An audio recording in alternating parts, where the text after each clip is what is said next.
अभी यहाँ जो लफ्ज़ लिखा हुआ है रेटिनोपैथी, इसका मतलब क्या होता है? रेटिनो यानी कि रेटिना से रिलेट कर रहा है, पैथी मतलब डैमेज। कहाँ डैमेज होगा? हमारे पास, हम जानते हैं हमारे पास आइस में कितनी लेयर्स हैं? 3 लेयर्स होती हैं। सबसे आखिर वाली लेयर क्या कहलाती है? रेटिना कहलाती है। तो हमारे पास रेटिना की लेयर में कुछ डैमेज है, उसको हम कह रहे हैं रेटिनोपैथी कह रहे हैं। बेसिकली डैमेज है कहाँ? रेटिना जो लेयर है, ठीक है, इसमें जो खून की वेसल्स हैं, खून की नालियाँ हैं, वो डैमेज है, ठीक है। That's why we call it retinopathy. होता क्या है असल में? हमारे पास जो रेटिना है, ठीक है, हमारे पास आई की 3 लेयर्स हैं, हम जानते हैं, ठीक है। रेटिना जो लेयर है हमारे पास, इसके अंदर जो खून की नालियाँ हैं, बहुत ही नाजुक खून की नालियाँ हैं। अब जब खून में हमारे पास ग्लूकोज का लेवल क्या है? हाई है, ठीक है। तो जाहिर सी बात है पूरे खून में ग्लूकोज का लेवल हाई है, तो रेटिना की जो नालियों में जो खून है हमारे पास, ठीक है, बेसिकली उसमें क्या है? ग्लूकोज का लेवल हाई है। तो बेसिकली हमारे पास जो नालियाँ होती हैं, ये हमारे पास बेसिकली रेटिना में, तो ये जो होती हैं, इनके बाहर एक स्पेशल सेल्स की लेयर होती है, ठीक है। इस स्पेशल सेल की लेयर है जो कि क्या कर रही है? नालियों को प्रोटेक्ट कर रही है, ठीक है। इन नालियों को मजबूती दे रही है, प्रोटेक्ट फील करवा रही है, ठीक है। तो हमारे पास इन सेल्स को हम कहते हैं पेरीसाइट्स। क्या कहते हैं? पेरीसाइट। जब खून में शुगर का लेवल हाई है, तो हमारे पास सबसे पहले जो डैमेज होंगे सेल्स, वो ये पेरीसाइट्स डैमेज रहेंगे। क्या हो गए? अब ये डैमेज हो गए हमारे पास। अब ये नाली जो थी खून की, वो कमज़ोर हो गई, ठीक है। अब ये कमज़ोर हो गई, टूट गई, ख़राब हो गई। अब हमारे पास जो नालियाँ थी, ये फूलना शुरू हो जाएंगी। क्या होना शुरू हो जाएंगी? सॉइल होना शुरू हो जाएंगी। हमारे जहन में एक सवाल पैदा हो सकता है कि हमारे पास जो आँख है, हमारी आँख की जो रेटिना है, ठीक है, तो वही क्यों अफेक्टेड हो रही है? क्या आँख की रेटिना में ही सिर्फ हमारे पास स्पेशल ट्रांसपोर्टर है जो कि अगर खून में ग्लूकोज हाई है तो उसको अलाउ कर रहे हैं कि भाई हमारे अंदर आ जाओ? सिर्फ आँख की रेटिना के अंदर ही है ट्रांसपोर्टर स्पेशली? नहीं, इसका जवाब है ऐसा बिल्कुल भी नहीं। हमारी आँख के बाकी जो हिस्से हैं, उनमें भी क्या है?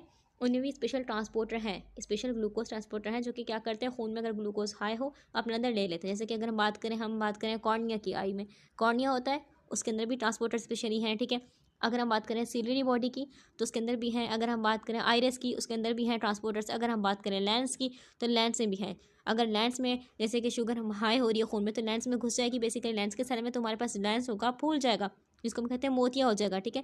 तो बेसिकली हमारे पास हर जो आँख का पार्ट है बेसिकली अफेक्टेड हो रहा है खून में शुगर हाई होने से। लेकिन हमारे पास ज़्यादा रेटिना होता है। इसका रीज़न क्या है? इसका रीज़न ये कि रेटिना जो होता है हमारे पास, ये बेसिकली जो होता है, इसके अंदर बहुत ज़्यादा क्या होता है? ट्रांसपोर्टर्स क्या होते हैं? क्या होते हैं? बहुत ज़्यादा ग्लूकोज ट्रांसपोर्टर होते हैं, जो कि खून में अगर शुगर हाई है तो उसको अपने अंदर आने देंगे, ठीक है। अब फ़र्ज़ करें आपके आपके खून के अंदर शुगर जो है फॉर एग्जाम्पल 300 हमारे पास ये है शुगर, ठीक है। तो हमारे जो रेटिना होगा, रेटिना उसके अंदर भी इतनी शुगर है। अब इतनी हाई शुगर क्या करेगी? इतनी हाई शुगर क्या करेगी? हमारे पास जो रेटिना होगी उसको क्या करेगी? हमारे पास जो रेटिना की हमने बात की खून की नालियाँ, बेसिकली अब उनमें क्या हो जाएगा? खून की इतनी हाई शुगर है, अभी इतनी हाई शुगर सेल्स में क्या करती है? एक तो बेसिकली इसने ये डैमेज कर दिया इसकी बाहर की प्रोटेक्टिव लेयर को, ठीक है। और दूसरा क्या करेगी? ये बनाएगी सॉर्बिटोल। क्या बन जाएगा? सॉर्बिटोल। सॉर्बिटोल। अब सॉर्बिटोल ऐसी चीज़ बनेगी जो कि जो जिसके अंदर एबिलिटी है, क्या करती है? बाहर से पानी को खींचेगी। बाहर से क्या करेगी? पानी को अपने अंदर खींचेगी। जब बाहर से पानी अंदर आ रहा है तो बेसिकली क्या हो जाएगा? हमारे पास ये जो नालियाँ थी, इनकी फटने वाली कैफियत हो जाएगी, फटने वाली कैफियत हो जाएगी। अगर हम बात करें रेटिना, हमारे पास जो हमारी बॉडी में एक ऐसा ऑर्गन है, एक ऐसा हिस्सा है रेटिना बेसिकली, जिसको अपने वजन के हिसाब से अगर हम बात करें एज़ कम्पेयर टू इसका वेट के हिसाब से बात करें, तो इसको ज़्यादा चाहिए। तो इसको क्या नीड होती है? इसको नीड होती है ज़्यादा ऑक्सीजन की, और प्लस ज़्यादा एनर्जी की नीड होती है इसको, ठीक है। इसको बहुत नीड होती है रेटिना को, लेकिन इसका वजन इतना नहीं है, लेकिन इसको नीड बहुत होती है ऑक्सीजन की एंड एनर्जी वगैरह की, ठीक है। अब जैसा कि हमने कहा कि खून में शुगर हाई थी, इस वजह से क्या हुआ? सॉर्बिटोल बना। सॉर्बिटोल ने क्या किया? बाहर से पानी को सेल के अंदर खींचा, ठीक है। तो इस तरीके से क्या हो गया? अंदर सेल के अंदर फटने वाली कैफियत हो गई, ठीक है। एक चीज़ ये होगी। दूसरी चीज़ क्या होगी हमारे पास कि सेल जो था, बाहर शुगर हाई है, हमारे पास जो शुगर हाई है, ठीक है। तो बेसिकली रेटिना के जो सेल्स होते हैं, रेटिना के उसमें क्या हो रहा है? हमारे पास शुगर हाई होने की वजह से उनके अंदर फ्री रेडिकल बन रहे होते हैं। क्या बन रहे होते हैं? Free radical. अब फ्री रेडिकल क्या करते हैं? हमारे पास जो रेटिना की जो खून की नालियाँ थी, ठीक है, जो खून की नालियाँ थी, उनको क्या कर रहे हैं? उनकी दीवारों को खुरच रहे हैं, डैमेज कर रहे हैं, ठीक है। उनकी दीवारें क्या हो रही हैं? डैमेज हो रही हैं। अब वो इतनी डैमेज हो चुकी हैं कि वो जो खून है उनके अंदर उसको बर्दाश्त नहीं कर पा रही, ठीक है। कभी कभी क्या होता है? ये नालियाँ फट जाती हैं, और कभी कभी क्या होती है? ये खून को लीक करने लगती हैं, लीकी हो जाती हैं या फट जाती हैं, ठीक है। तो हमारे पास ये डैमेज हो रहा होता है, ठीक है। अंदर ही अंदर क्या होता है? डैमेज हो रहा होता है। अब इस डैमेज को रिपेयर करने के लिए हमारी बॉडी रिपेयर कर रही होती है, ठीक है। तो हमारी बॉडी रिपेयर कर रही थी, डैमेज रिपेयर हो रहा था, लेकिन डायबिटीज़ में ये जो एबनॉर्मल रिपेयरिंग होती है, ये उल्टा मुसीबत ही बन जाती है इंसान के लिए। अब हमारे पास रेटिना डैमेज हो रहा था, तो रेटिना पे बेसिकली क्या होना शुरू हो गई? अब नई खून की नालियाँ बनना शुरू हो गई, क्योंकि ये खून की नालियाँ कैसी थी? ये कमज़ोर हो रही थी। तो नई खून की नालियाँ बनना शुरू हुई। जो नई खून की नालियाँ बनती हैं, ठीक है, वो क्या होती है? कमज़ोर होती हैं। वो भी इसी की तरह क्या होंगी? कमज़ोर होंगी, ठीक है। वो भी फट रही होती हैं, कमज़ोर होती हैं, ठीक है, और सही जगह पे नहीं बन रही होती। तो हमारे पास वो भी फटती रहती हैं, कमज़ोर, ये बनी, कमज़ोर थी, फट रही थी, दोबारा बन गई एक और, ठीक है। तो बेसिकली बहुत सारी उल्टी सीधी खून की नालियाँ बन रही होती हैं रेटिना में, ठीक है। तो अब ये क्या होता है हमारे पास? तो ये होता रहता है। फिर एक वक्त आता है हमारे पास कि ज़ख़म का निशान बन जाता है, यानी कि इतनी टूट फूट हुई, इतनी हमारे पास रेटिनल वो हुई, डैमेज हुआ कि एक वाज़ेह ज़ख़म का निशान बन जाता है, ठीक है। तो ऐसा भी होता है आखिरकार आके कि रेटिनल डी अटैचमेंट, यानी कि रेटिना जो लेयर थी अब वो है ही नहीं, वहाँ ज़ख़म का निशान बन चुका है जो बेसिकली हमारे पास। तो इससे अंधापन भी हो सकता है, ठीक है। तो इस हद तक भी हमारे पास ये ख़तरनाक कंडीशन हो सकती है। नेक्स्ट हमारे पास है नेफ्रोपैथी। नेफ्रोपैथी को समझने से पहले हमें ये पता होना चाहिए हमारे पास अगर खून में शुगर हाई होती है तो क्या पैदा करती है, ऑक्सीडेटिव स्ट्रेस पैदा करती है, ठीक है। हमारे खून में शुगर हाई है तो क्या हो जाएगी, हमारे पास जो खून में प्रोटीन्स होती हैं उनके साथ क्या हो जाती है, उनके साथ अटैच हो जाती है। ये हमारे पास ये प्रोटीन था खून में, ठीक है, और ये शुगर थी, शुगर क्या हो गई, अटैच हो गई, ठीक है। नॉर्मली भी ऐसा होता है हमारे पास, हमारी बॉडी में शुगर नॉर्मल है, ठीक है, फिर भी क्या होता है हल्की फुल्की वो अटैच होती है प्रोटीन से, लेकिन वो काबिल बर्दाश्त होती है। लेकिन अगर खून में शुगर हाई है, बहुत हाई, तो हमारे पास जो खून में प्रोटीन थी वो पूरी लोडेड हो गई, वो किसी लोडेड हो गई, शुगर से लोडेड हो गई। अब ये कंडीशन क्या होती है, नुकसान पैदा करती है। प्रोटीन का अटैच होना शुगर के साथ, इसको हम कहते हैं ग्लाइकेशन। खून में शुगर का चिपक जाना प्रोटीन का, तो ये कोई प्लानिंग नहीं होती, बल्कि ये बेसिकली एक नेचुरल केमिकल रिएक्शन होता है, ठीक है, एक नेचुरली कुदरती हो रहा होता है ऐसा, ठीक है। अब इस केमिकल रिएक्शन को हम कहते हैं नॉन एंजाइमेटिक ग्लाइकेशन, ठीक है, क्योंकि एंजाइम का कोई रोल नहीं है। क्या कहते हैं, नॉन एंजाइमेटिक ग्लाइकेशन, ठीक है। हमारे पास अब देखें, अगर हम बात करें ग्लूकोज की बात करें तो ग्लूकोज कैसा है, एक रिएक्टिव मॉलिक्यूल है, यानी कि वो हमेशा तलाश में रहता है। अगर हम ग्लूकोज को देखें तो उसके एक एंड पर क्या होता है, अल्डिहाइड ग्रुप होता है, ठीक है। यानी कि ग्लूकोज जो होता है हमेशा तलाश में रहता है कि कब उसको कोई मॉलिक्यूल मिले जिसकी केमिस्ट्री से मैच करे और दैन उसको अटैच हो जाए, ठीक है। अगर हम बात करें खून में एल्ब्यूमिन हमारे पास है, ठीक है, हीमोग्लोबिन है, ये सबसे आसान शिकार है इस ग्लूकोज का। ये जब देखता है इनको तो इनका क्या करते हैं, अटैच हो जाता है, ठीक है। तो बेसिकली केमिस्ट्री मैच होती है, केमिस्ट्री दैट्स वाई अटैच हो जाते हैं, ठीक है। तो ये कोई मसला नहीं है। लेकिन अगर शुगर हाई होगी तो हमारे पास ये जो जितने प्रोटीन्स हैं वो लोडेड हो गए शुगर से, शुगर उनके ऊपर क्या हो गई, अटैच्ड हो गई, तो दैट्स वो हमारे पास कंडीशन नुकसानदेह होती है। ये चिपकना हो रहा है हमारे पास, ये खून का जो हमारे पास खून में शुगर थी उसका चिपकना प्रोटीन के साथ, तो बेसिकली ये कोई फ़ायदा नहीं है, बल्कि ये नेचुरली हो रहा है और नुकसान है, ठीक है। अगर ज़्यादा होगा तो नुकसान है। अगर हम बात करें हमारे पास खून में शुगर हाई है, इंसुलिन नहीं है, जो कि इंसुलिन क्या करती है, हमारे पास शुगर को लेकर जाएगी हर साल में, तो हमारे पास इंसुलिन नहीं है, तो खून में शुगर हाई घूम रही है, ऐसी आवारा हम सोचे तो घूम रही है, ठीक है। जब आवारा घूम रही है खून में शुगर ऐसी, तो जब प्रोटीन आ रहे हैं, ठीक है, खून में, हम जानते हैं खून हमारा दौड़ रहा है, हमारी बॉडी में पूरा खून क्या कर रहा है, फ्लो कर रहा है, तो जो प्रोटीन आ रही है उसको जो मिल रही है, ये हमारे पास फॉर एग्जाम्पल इस तरीके से समझें, ये मेरे पास क्या है, ये शुगर है, ठीक है, और ये शुगर ऐसे खून में घूम रही है क्योंकि इंसुलिन नहीं है।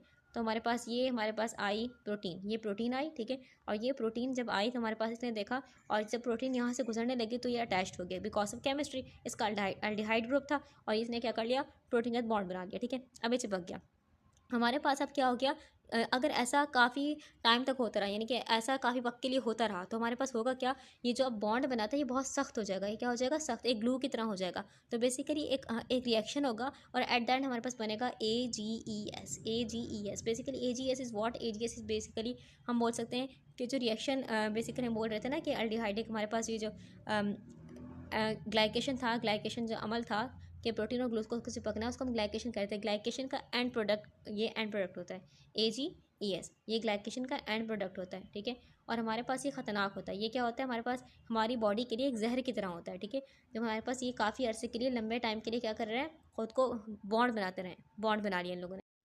अब जैसे कि हमने कहा हमारे ब्लड में क्या होता है, फॉर एग्जाम्पल बॉडी है, ठीक है, बॉडी एंड ब्लड है, ठीक है। तो हमारे ब्लड में जो ग्लूकोज का चिपकना होता है, ठीक है, शुगर का यानी कि ग्लूकोज का चिपकना, खून में जो प्रोटीन है एल्ब्यूमिन हीमोग्लोबिन, उनका चिपकना शुरू शुरू में क्या होता है, इरिवर्सिबल, ठीक है। अगर हमारे पास कम शुगर है तो वो बेसिकली इरिवर्सिबल है, स्टार्टिंग में चिपकती है, फिर वक्त के साथ साथ वो रिलीज होती रहेगी, यहाँ से प्रोटीन से हटती रहेगी, ठीक है। लेकिन अगर उसको कोई इंसुलिन मिल ही नहीं रही, तो खून में शुगर हाई है, तो वो ये जो बॉन्ड बना लेगी इसके साथ, प्रोटीन के साथ, वो बेसिकली होगा इरिवर्सिबल, यानी कि जो खून की प्रोटीन थी, खून में प्रोटीन थी, एल्ब्यूमिन था हमारे पास, हीमोग्लोबिन था, इनके साथ जो बॉन्ड बनाया ग्लूकोज ने, अब वो कैसा है, इरिवर्सिबल है, ठीक है। और इसी को हम क्या कहते हैं, AGES, ठीक है, जो कि बहुत ही खतरनाक हमारे पास ये प्रोडक्ट बना है, इसको हम बोलते हैं ग्लाइकेशन एंड प्रोडक्ट, ठीक है। अब ये बहुत ही खतरनाक है। तो बेसिकली हमारे पास बॉडी में ये खून के यानी कि खून में, जिसे हमने बात की, यहाँ पर बन रहा है, ठीक है, और बेसिकली ये सेल्स में भी जा रहा है, सेल्स में जा रहा है, सेल में तो सिंपल, ये हमारे पास बड़ा प्रोडक्ट है AGES, ठीक है। ये सेल के अंदर डायरेक्ट नहीं जाएगा, जो सेल के अंदर स्पेशल ट्रांसपोर्टर थे, ग्लूकोज ट्रांसपोर्टर, वो इसको अलाउड डायरेक्ट नहीं करे, तो बेसिकली जो शुगर होती है वो अकेली चली जाती है इसके अंदर। लेकिन वही मसला है कि सेल के अंदर क्या चली गई, हाई शुगर है, ठीक है। अब सेल्स के अंदर क्या है, सेल्स के अंदर हाई शुगर है, ठीक है। अब ये हाई शुगर जो बेसिकली हमारे पास ये क्या करेगी, ये सेल में जो प्रोटीन है, सेल में जो प्रोटीन है वहाँ बना लेगी, यानी कि हमारे पास बाहर भी बना है, एक्सोजीनस यानी कि बाहर भी हमारे पास ये बना है AGS, और अंदर भी बना है हमारे पास एंडोजीनस यानी कि अंदर भी हमारे पास यही प्रोडक्ट बना है, ठीक है, AGS बना है। अब ये दोनों जगह बन रहा है, सेल के अंदर भी है, सेल के बाहर भी है। अब ये हमारे पास क्या होता है, बहुत ही खतरनाक होता है। किस तरीके से खतरनाक होता है, बेसिकली हमारे पास जो खून की नालियाँ होती हैं उनको क्या करता है, ये बेसिकली कड़क कर देगा, उनको सख्त कर देगा, उनको खुरदरा कर देगा, जख्मी कर देगा, ठीक है। अच्छा, अगर हम बात करें फ्राइड फूड की, जैसे कि हम बात करें वो खाना जो अपने हाई हीट पर पकाया, जैसे कि हम बात करें फ्राइड हमारे पास जो आइटम होते हैं ब्रोस्ट वगैरह, और हमारे पास जो होते हैं बारबेक्यू वगैरह, उनमें क्या होता है पहले से ही AGS बना हुआ होता है, ठीक है। तो यानी कि आपने खाया, अल्टीमेटली आप क्या करें, आपकी जो नालियाँ होंगी, खून की नालियाँ वो सख्त हो रही हैं, ठीक है। तो इससे क्या होगा, ब्लड प्रेशर बढ़ेगा, ब्लड प्रेशर, और स्किन पर रिंकल्स भी आते हैं, ठीक है। तो बेसिकली हमारे पास ये जो फ्राइड फ्रूट होते हैं वो इसलिए भी नुकसान होते हैं। नेफ्रोपैथी जो लिखा है, नेफ्रो मतलब किडनी, ठीक है, पैथी मतलब डैमेज, यानी कि किडनी में कुछ डैमेज हुआ होता है। क्या हमारे पास, हम जानते हैं हमारे पास किडनी में क्या होता है, फिल्टरिंग यूनिट्स होते हैं जिनको हम बोलते हैं नेफ्रॉन, ठीक है, वो तो अलग होता है।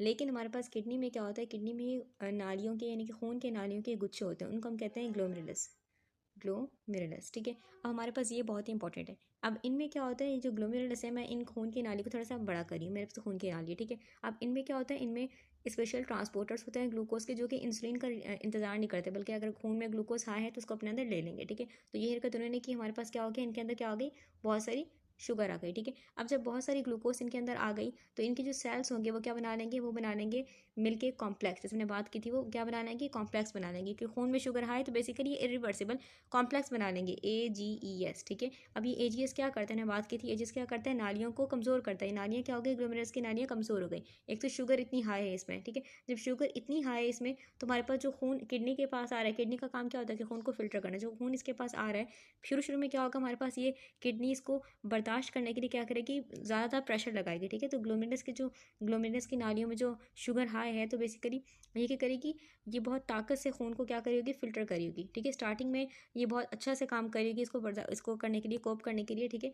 लेकिन क्या होगा, हमारे पास by the passage of time हमारे पास जो नाली होगी ये कमज़ोर होना शुरू हो जाएगी, ये फूलना शुरू हो जाएगी, ठीक है। अब बर्दाश्त नहीं कर पाई, नाली क्या होना शुरू हो जाएगी, फूलना शुरू हो जाएगी, और फूलेगी, फिर उसके बाद उसमें हो जाएंगे कुछ हो जाएंगे सुराख हो जाएंगे, ठीक है। क्या हो जाएंगे, बेसिकली ये अब फूल भी रही है, और ऊपर से नाली ख़राब हो गई, इसमें सुराख हो गए, ठीक है।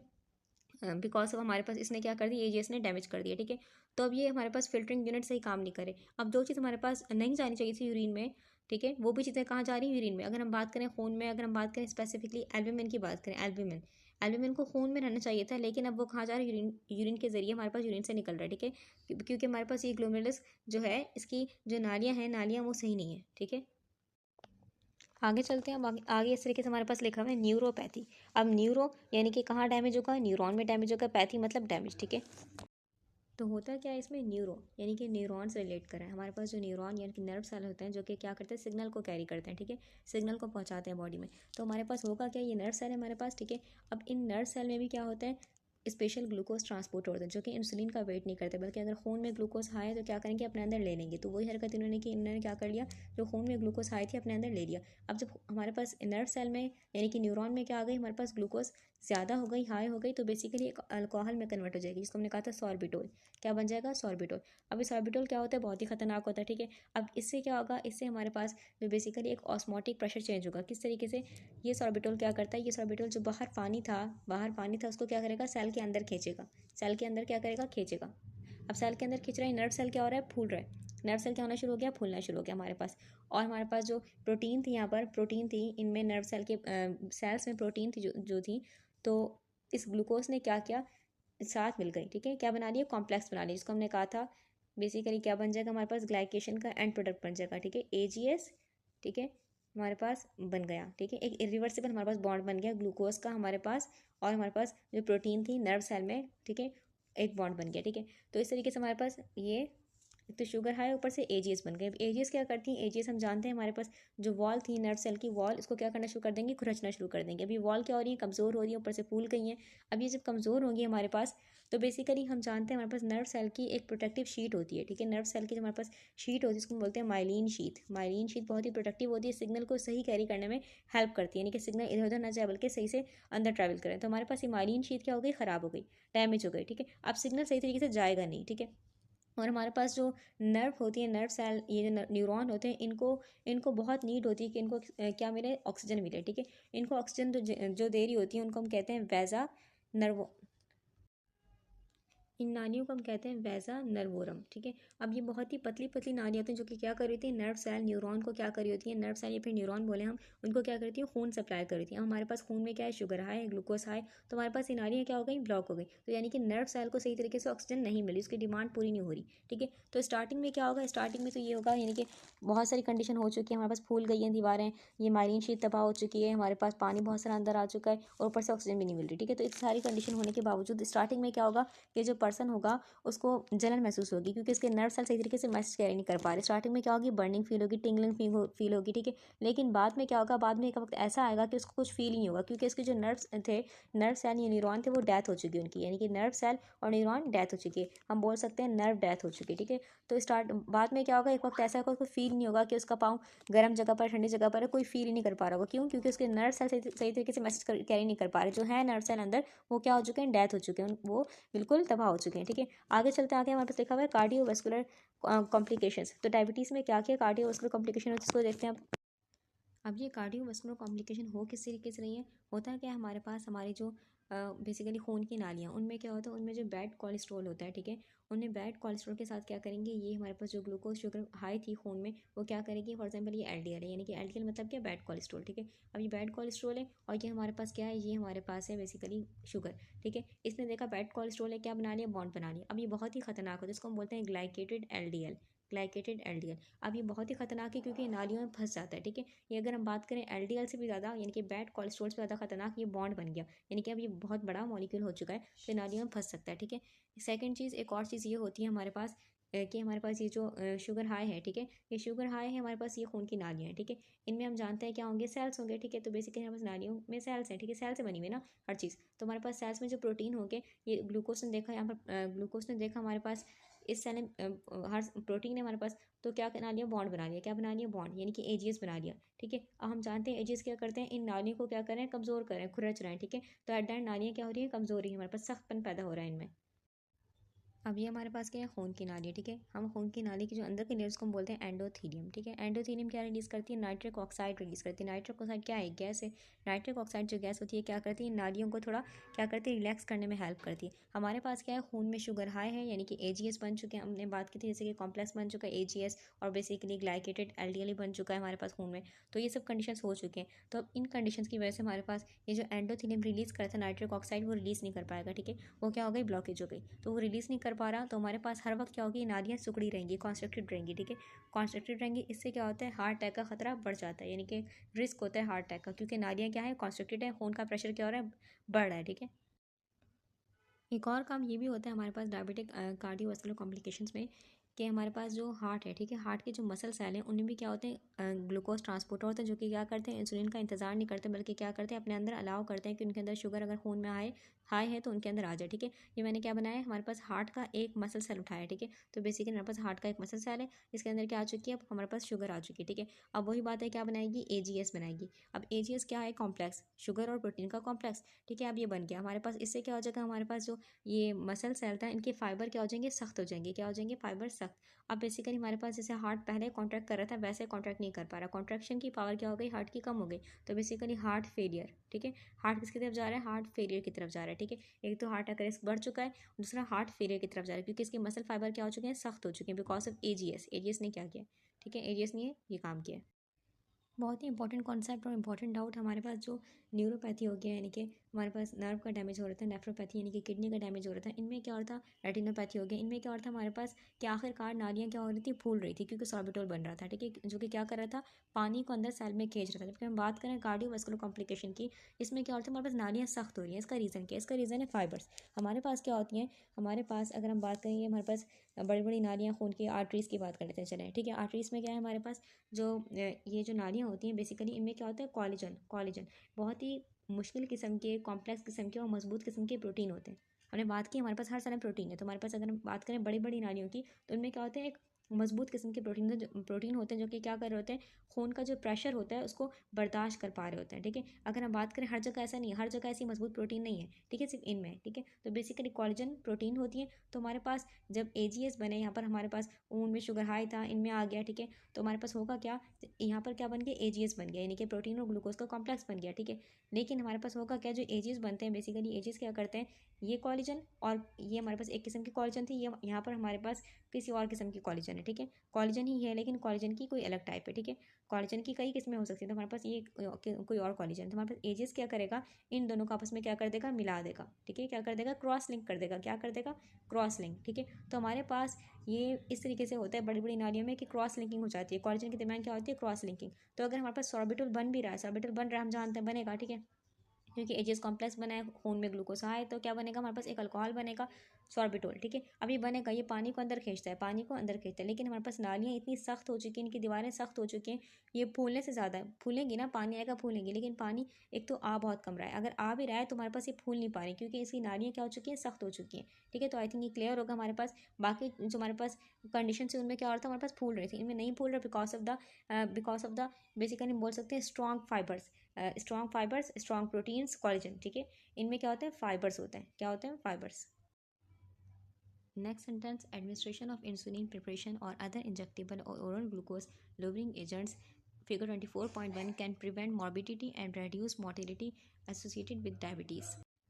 अब ये सेंटेंस जो है बहुत ही इंपॉर्टेंट सेंटेंस है। इस सेंटेंस में दो इंपॉर्टेंट लफ्ज़ यूज़ हुए हैं, एक हमारे पास मॉर्बिडिटी, एक है मोर्टेलिटी। देखिए मॉर्बिडिटी का मतलब क्या होता है, हम जानते हैं डिजीज़ का मतलब क्या होता है, डिजीज़ मतलब बीमारी। ठीक है, अब उस बीमारी की वजह से जो कॉम्प्लिकेशंस हो रही हैं बॉडी में, जो और चीज़ें हो रही है, उसको हम कहेंगे मॉर्बिडिटी। ठीक है, डायबिटीज़ सिंपल एक क्या था कि खून में शुगर हाई थी, लेकिन उसकी वजह से क्या होती है, कॉम्प्लिकेशन हो रही थी, हमारे पास हमारा कार्डियोवास्कुलर कॉम्प्लिकेशंस हो रही थी, हमारे पास हमारे न्यूरॉन में बेसिकली मसला आ रहा था, फूल रहे थे वो लोग आखिरकार। और नेफ्रोपैथी, हमारे पास किडनी के जो फिल्टरिंग यूनिट थे ग्लोमेरुलस, वो भी क्या हो रहे थे, वो भी हमारे पास क्या हो रहे थे, बेसिकली एट द एंड वो भी फूल रहे थे, उनमें सुराख पड़ रहे थे। रेटिनोपैथी, हमारे पास रेटिना में मसला आ रहा था, सब कुछ हो रहा था। ठीक है, तो ये कॉम्प्लिकेशन थी हमारे पास। ठीक है, तो इसको हम कहते हैं बीमारी की वजह से होने वाली कॉम्प्लिकेशन, मुश्किलात को कहते हैं मॉर्बिडिटी। तो अगर आपने क्या किया, अपनी शुगर वगैरह को कंट्रोल कर रहे हैं, ठीक है, तो हमारे पास क्या बनेंगे, AGS नहीं बनेंगे, AGS नहीं बनेंगे तो सॉर्बिटोल भी नहीं बनेंगे, सॉर्बिटोल भी नहीं बन रहे, तो एट द एंड क्या होगा, हमारे पास हमारी सब चीज़ें ये सेफ रहेंगी। ठीक है, तो वही बात यहाँ पर लिखी हुई है। नेक्स्ट देखें, यहाँ पे लिखा है मोर्टेलिटी। मोर्टेलिटी का मतलब क्या है, इसका मतलब होता है मौत। ठीक है, तो हमारे पास डायबिटीज़ की वजह से होने वाली मौत का रेशो भी कम हो जाएगा अगर आप क्या करेंगे, शुगर और अपनी इसको जो दवाइयाँ थी प्रॉपर इसको कंटिन्यू रखेंगे। ठीक है, तो हमारे पास बेसिकली सबसे बड़ी वजह जो डायबिटीज़ में होती है मोर्टेलिटी की, यानी कि मौत की बड़ी वजह जो होती है वो होती है कार्डियोवास्कुलर कॉम्प्लिकेशन। तो इससे मतलब जो प्रोमिनेंट होता है वही होता है, क्योंकि हमारे पास क्या होती है, इसमें हमने जैसे बात की थी, हमारे पास bad cholesterol, LDL bad cholesterol, उसके साथ क्या बन गया, कॉम्प्लेक्स बना दिया ग्लूकोज ने, तो बेसिकली एक बहुत बड़ा मॉलिक्यूल बन गया जो कि नालियों में फंस जाता है, प्लाक बना रहा होता है बेसिकली। तो ये बहुत खतरनाक होता है, इससे साइलेंट हार्ट अटैक का बहुत बड़ा चांस होता है। तो बेसिकली अगर आप कंट्रोल रखेंगे तो मोर्टेलिटी, मौत का रिस्क बहुत कम हो जाएगा, और लाइफ एक्सपेक्टेंसी यानी कि ज़िंदगी जो होगी थोड़ी लंबी हो जाएगी। अब यहाँ पर लिखा है हमारे पास कि ओरल ग्लूकोज लोअरिंग एजेंट या फिर इंजेक्टेबल, इनको हम डिस्कस करेंगे नेक्स्ट लेक्चर में जब हम इसको डिस्कस करेंगे। ठीक है, लेकिन फिलहाल के लिए इतना ही हमारे पास जो ग्लूकोज को लोअर यानी कि जो खून में ग्लूकोज घूम रही है, हाई घूम रही है। ठीक है, इसको नीचे करने के लिए यानी कि इसका लेवल कम करने के लिए डिफरेंट मैकेनिज्म यूज़ होते हैं। ठीक है, कुछ ड्रग हमारे पास क्या करती हैं, जो खून में ग्लूकोज हाई थी उसको कम कैसे करेंगी, कुछ को यूरिन के जरिए बाहर निकाल देंगी बॉडी से, यानी कि थ्रू यूरिन बॉडी से ही बाहर निकाल रहे हैं। और कुछ ड्रग हमारे पास क्या करती हैं, हम जानते हैं हमारे पास सेल जो होते हैं उनमें एक गेट होता है जो कि इंसुलिन को पहचानता है, जब इंसुलिन आता है वो गेट खोलता है, तो हमारे पास शुगर अंदर जाती है। ठीक है, तो वो बेसिकली ड्रग क्या करती हैं, वो दवाइयाँ क्या करती हैं, उस गेट को खोलने में हेल्प करती हैं। वो गेट खुल जाता है तो हमारे पास खून में फ्री शुगर नहीं रहती, हमारे पास वो चली जाती है सेल में, तो इस तरीके से खून में शुगर को कम करती है। तो डिफरेंट मैकेनिज्म्स होते हैं हमारे पास, जिससे क्या होती है, हमारे पास ग्लूकोज को लो किया जाता है। ठीक है,